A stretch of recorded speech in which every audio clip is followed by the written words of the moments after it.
Greetings, everyone. This is Rock and Roll Spot Connection with the Weekly Comic Book Roundup. We've covered this week's X-Men and Star Wars books. Now it's going to move on. Kicking things off, we've got Spider-Man number 10.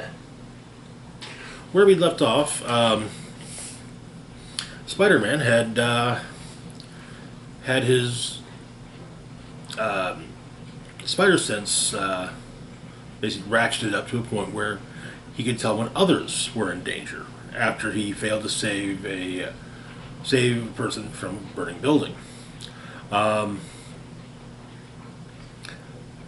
Osborn had managed to come up with a stopgap means of letting him, basically turning it off, based largely off of one of the chemical compounds that Osborn used when he was Green Goblin to nullify Spider-Man's spider sense. However, it wore off, and so once again, Spider-Man went out to save everyone, and ended up getting knocked on his ass by Electro, who was robbing a bank vault at the time. So, and meanwhile, Spider-Boy is doing what he can to help. So, we open with Spider-Man continuing to get his ass kicked by Electro, trying to get the civilians out of the way. But Spider-Boy comes in and at least manages to knock stop Electro for a brief moment, though Spider-Man still doesn't remember ever having had a sidekick. But Spider-Boy, who has been dealing with the fact that apparently no one remembers him, that no one remembers he exists, well, he is starting to see the advantages. He can use old tricks. For example, leaping at Electro and turning his cowl backwards so he can't see.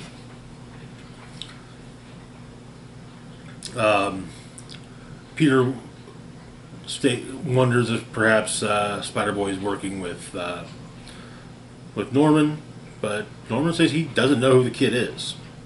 At Oscorp, while Norman's trying to fix what's going on with Spider-Man, Aunt May shows up, quite angry that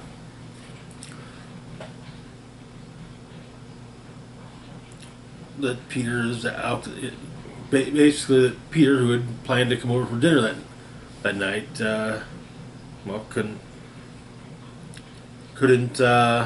was running off at all hours, working himself to death and harming himself in relationships. Now, because of not just because of Spider-Man, but because of Norman Osborn.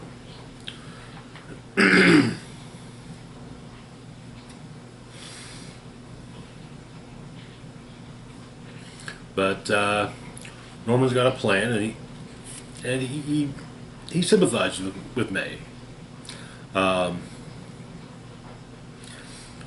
So while Spider-Boy is dealing with Electro,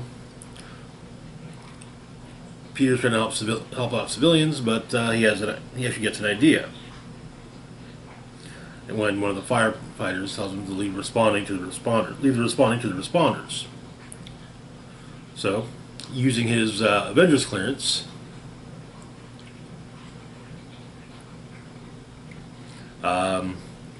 Spider-Man gets dispatched to send help to various locations,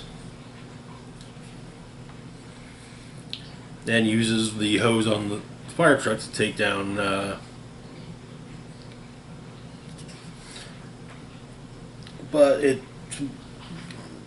Electro, but that's working a bit too well, and Spider-Man saves him.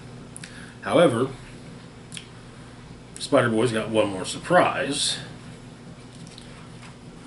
giving basically something of a spider bite. He creates paralyzing venom through a bite.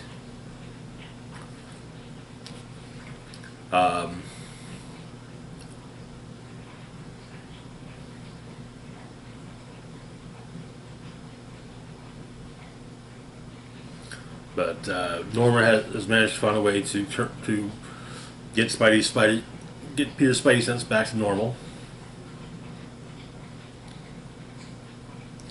Say that he'll never be plagued by a heightened spider sense again. But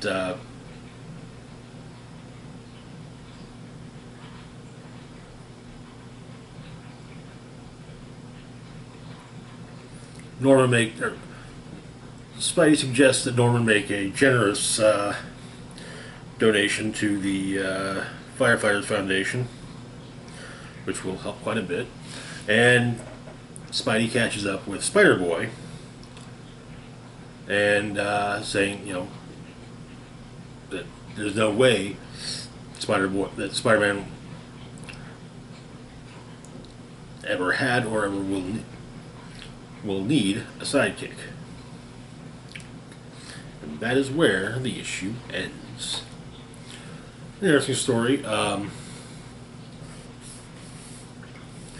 While I do wish Spider-Boy would show up in Amazing as well, at the moment I kind of understand why they're keeping him contained to Spider-Man and the and appearances in, for example, last month's Edge of Spider-Verse.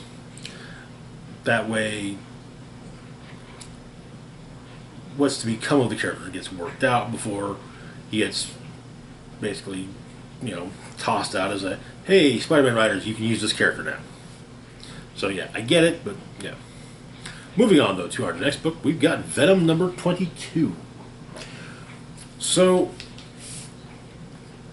where we left off, and it depends on which, as this issue follows the Dylan Brock arc. Dylan Brock had, as Venom, Codex, as he's calling himself, went after Slide, but it had gotten an assist from Gold Goblin. This led to a fight between Venom and Gold Goblin, which ended because Dylan realized that Norman is not the one he was mad at. He was taking out his frustrations on Norman instead. During everything, however, a cryostasis container in one of the tunnels underneath New York was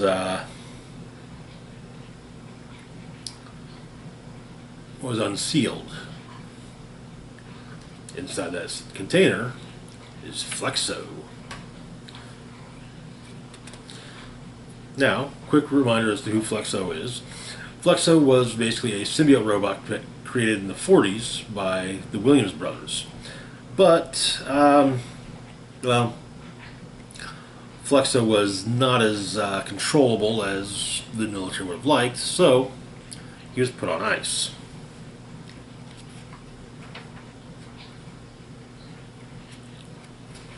We get a recap of the mission that led to this, namely, and Flexo went off mission, attacked an occupied town, amazingly managed to avoid killing any civilians, but the target that he was intended to hit, he didn't hit. That target supposedly was a bunker that could have potentially ended the war in 1942. In the present, Flexo breaks out of his containment,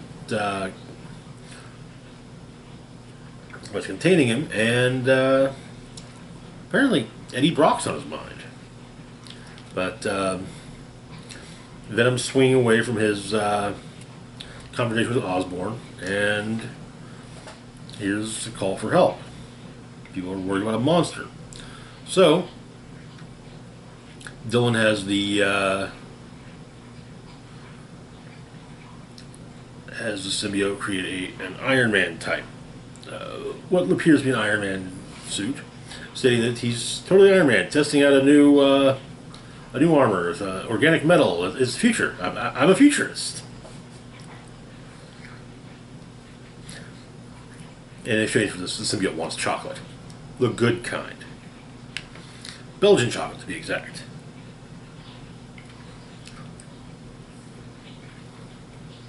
But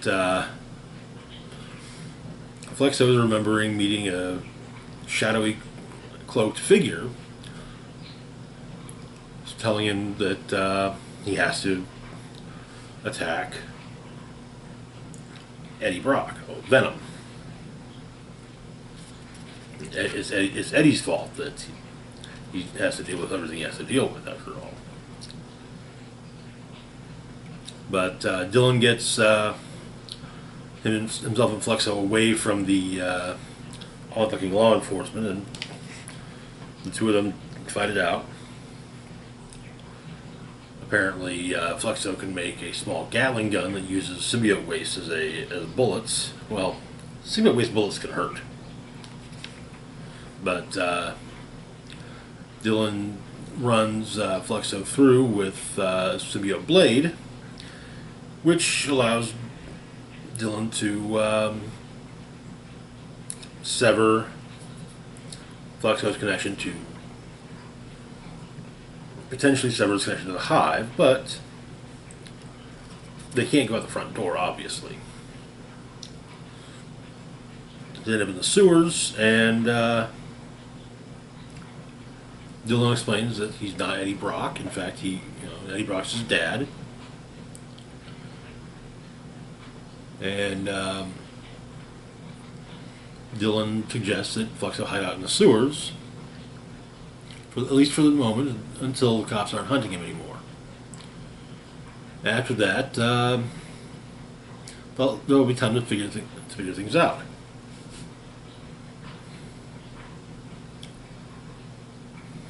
Now we discover that the cloaked figure that was giving Flexo his mission is none other than Dr. Doom. But why is Dr. Doom giving Flexo a mission to take out Eddie Brock? Well, that might be, the reason might be found in the pages of our next book.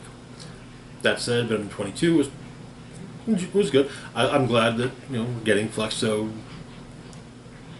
I'm glad we're actually getting Flexo appearing in the book, not just, actually doing stuff, not just the hint of, oh, he's free. I wish they hadn't used the Eddie's new form on the cover, but rather just gone with Dylan. Thought we were going to end up with, well, honestly, looking at the cover, I thought it was Eddie and Spearhead, but yeah. Anyways, moving on, though, to our next book, which may give some insight onto why Doom was giving Flexo the mission to kill Eddie Brock. Venom Lethal Protector 2, number 5. Wrapping up the miniseries.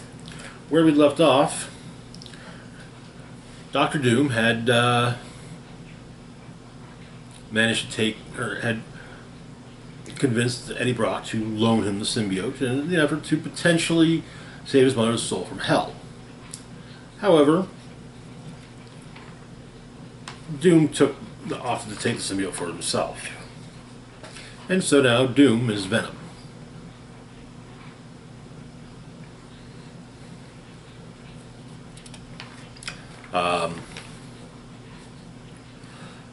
Doom's upstate New York retreat comes under attack by the Wild Pack, and Doom is freed by Eddie is freed by Dr. Goddard.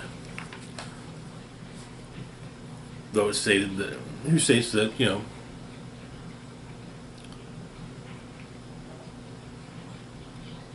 advantage of being innocuous is people tend to forget you're there. So Eddie goes after Venom Doom, running directly into Venom Doom's armory.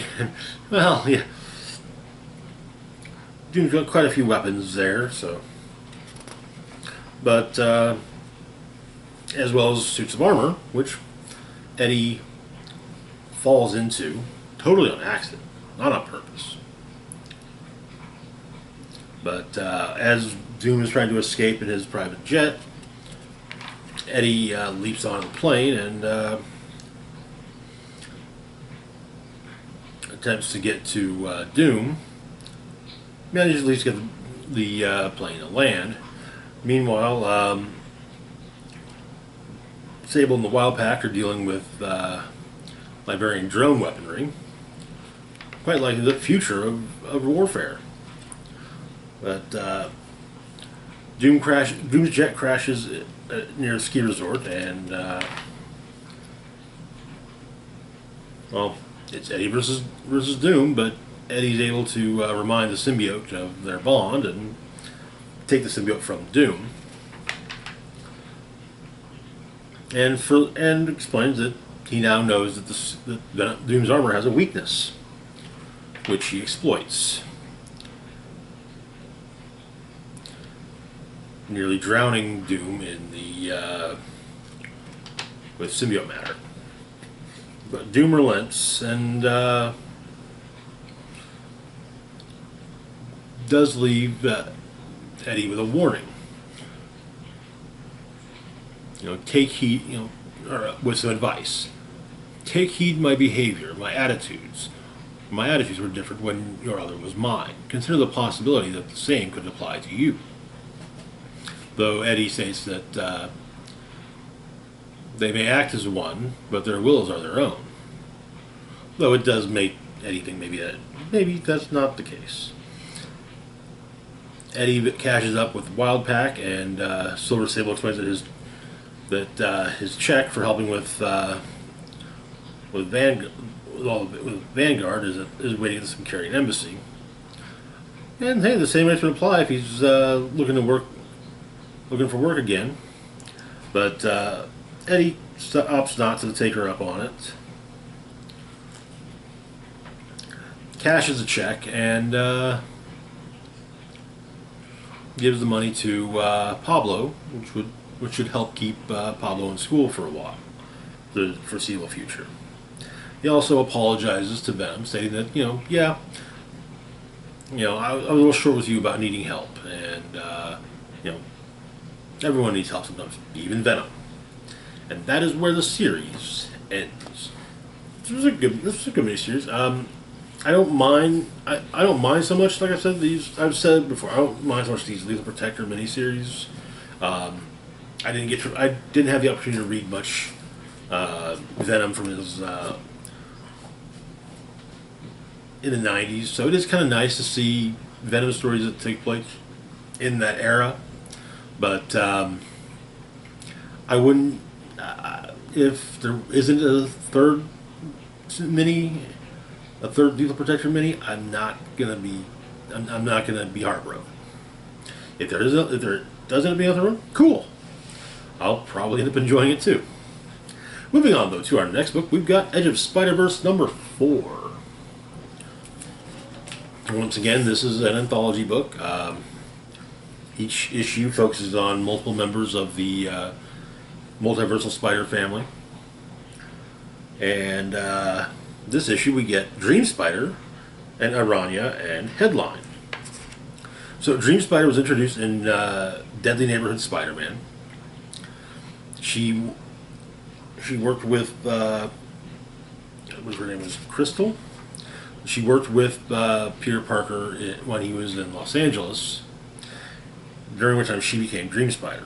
So she's been doing superhero stuff in the Dreamscape, learning her way around. And there is something in there that's seems to be quite the problem.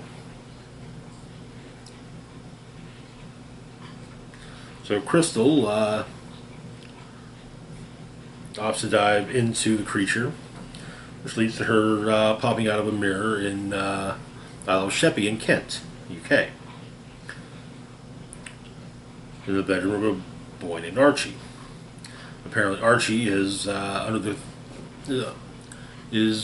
somewhat under the thrall of the creature that Crystal dealt with in the Dreamscape. Archie calls him Uncle Ruckus. Uncle Ruckus pulls Crystal into his area of the Dreamscape, and Crystal helps him give her what convinces Archie to help her basically take down Uncle Ruckus. And then Crystal heads back home. And that's where the story ends. Our next story focuses on Headline. On Earth 1755, at the Star Rox headquarters, private spaceflight arm of the Roxxon Megacorporation. There was apparently a shuttle accident which caused the destruction of one of the shuttles and the death of the crew. But Headline comes in. We flash back to a week previously, Headline's origin. With Headline is J. Jonah Jameson with spider powers. But same basic conceit, bitten by a radioactive spider, gained powers, but young Peter Parker was one of the few people was sent by around the office because they were worried. He'd never been late before. But Headline makes a costume for Parker made Headline's costume. Meanwhile, Betty Brant at the Bugle is talking with Jameson about the Star Rox accident. Apparently, Star Rox has also hired the Shocker as private security.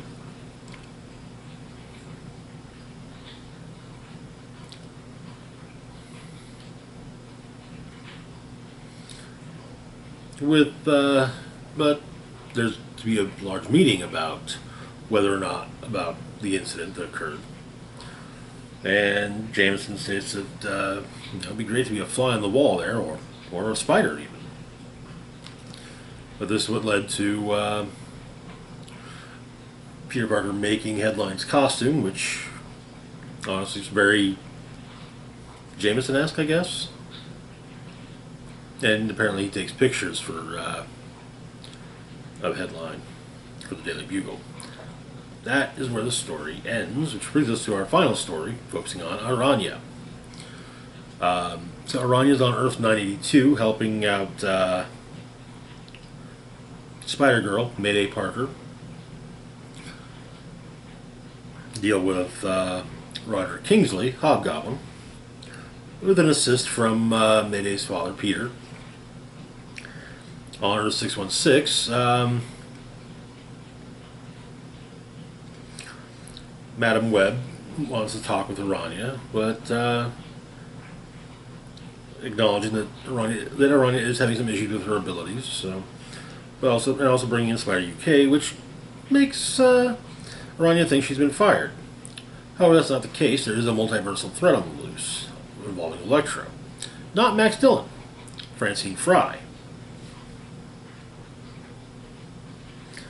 who recently turned herself in.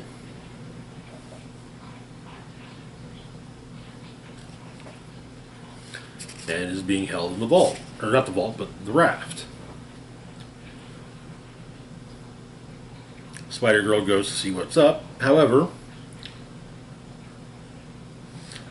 Electro shows up. Not Max Dillon either, in fact.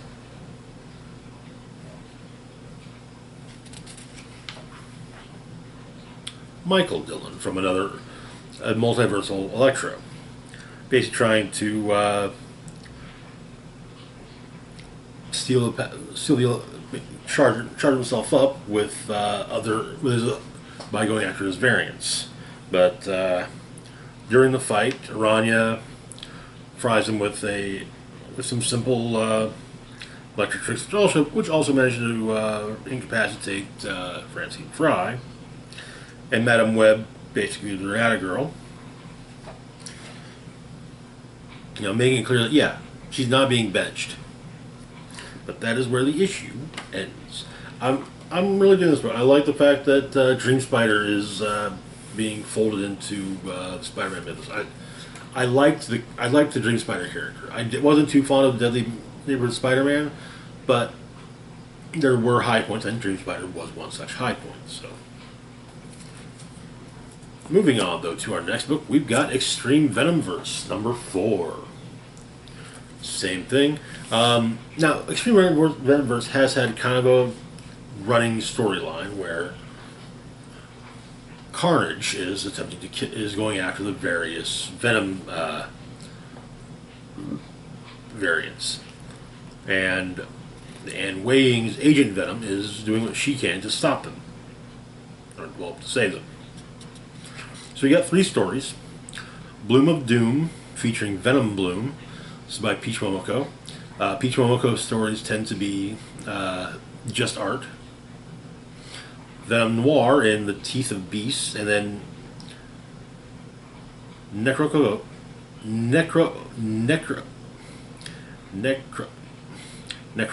in Sparkle and Shine. So Venom Bloom, Cinema Matter lands on a flower.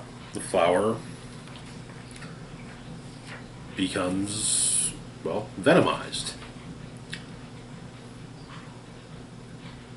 Eats a fairy, meets some more fairies. Then ends up laying waste to where it lives, and then eventually it gets wiped away, returned to where it becomes rain, and that rain falls on Young Man in a City. So, Venom Noir. So, we had Spider-Man Noir. Neat concept. Venom Noir has, this is the first, I think the first appearance of Venom Noir. There was a recent Spider-Man Noir story, I think in Edge of Spider-Verse, that kind of hinted at the idea of a Venom Noir, but I'd have to dig through it read through all of them to be sure. So, May 1941, Father Eddie Brock is approached by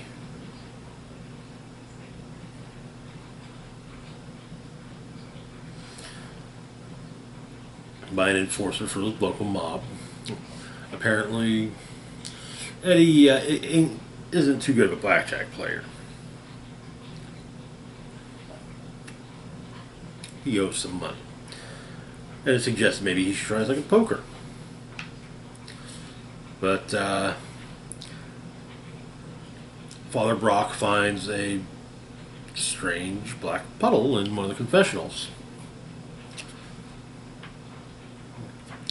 And he goes after the enforcer, and having bonded with the symbiote,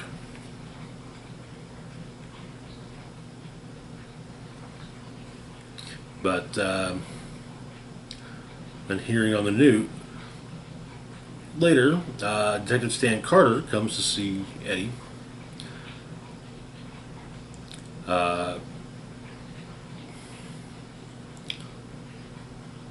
For information on the Cedar killing. Mr. John Deward, the mob enforcer, met a rather sordid demise. Apparently, Brian, and Carter states that Brock apparently knew Deward. With Eddie saying, if I think of anything, I'll let you know. Next day, the Father Brock takes a confession, and the confession of a young man named Emil Gregg. And so, Father Brock, but the symbiote arrives to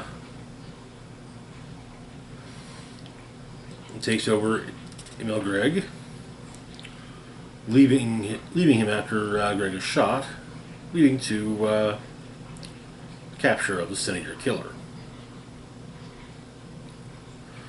Of course, the Father Brock did pass along few bits of information to Detective Carter. Should be noted that Stan Carter was in fact a Sin Eater in the original Death of Gene DeWolf story. He was still a cop, but yeah, the first victim was in fact his partner, Detective Gene DeWolf.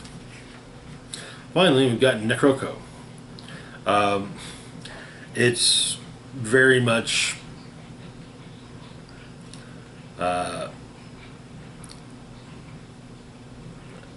very manga anime-esque, but plant monsters are attacking the school, so Necroco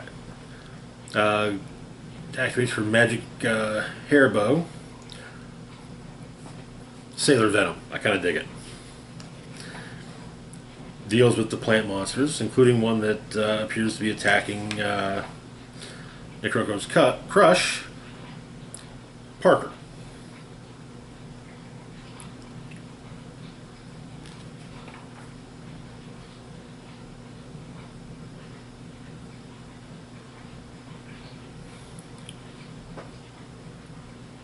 Though she notices that Parker has had an injury on her hand.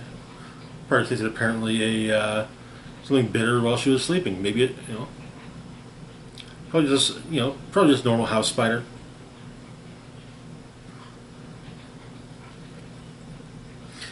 And the hair bow suggests that perhaps, if something comes of the spider bite, the fact that Parker thinks that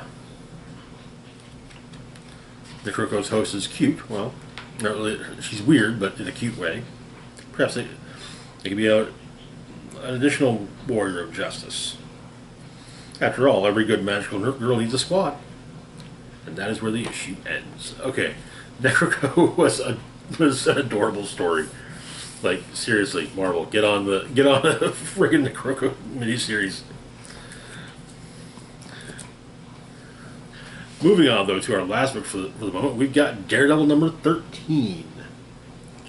Where we left off, Daredevil had ventured into the Beast's realm to free the souls of his loved ones who had been killed by the Hand, who had become agents of the Hand, and therefore agents of the Beast, and also to slay the Beast. So, making his way through hell, he runs upon familiar faces, Karen Page, his wife Heather, his brother Mike, and realizes that they are, of course, illusions meant to slow him down. But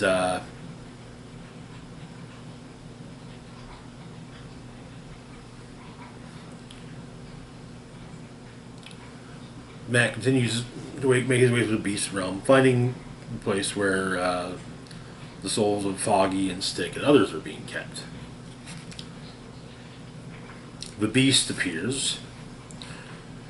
However, it turns out that the Fist, but though Daredevil had assumed that the Fist was a force for God, it is in fact a force for the Beast's sister. And so the Beast and his sister duke it out while Daredevil frees the captives and has them escape. However, he knows he has to take on the Beast and his sister himself. And he does so, turning his billy clubs into holy lightsabers. Not joking. But he defeats the Beast's sister, as well as the Beast, which of course causes the Beast's realm to crumble. Matt tries to make his way out of the Beast's realm, and Foggy holds a hand out to help him get to the portal, but the realm falls apart before Matt can escape. And the issue ends with Foggy being asked where he is, and then just dropping to his knees and crying. I think there's still one more issue left in this round. I'm not certain. I know some point in the near future we are getting a new Daredevil number 1. I can't remember if it's in August or September. But so far, this has been an interesting run. It's also hinted at that if Matt won't kill the Beast, well, then the Beast's sister will get Elektra to do it. Anyway, that's going to do it for now. As always, feel free to like, share, and subscribe. A huge shout out to Patreon patron Xander Lee. Thank you so much for your support. Links to my Facebook, Twitter, Mastodon, Patreon, and PayPal can be found in the description box down below. As always, feel free to like, share, and subscribe. And this is Rock and Roll Spock signing off saying, live long and rock hard.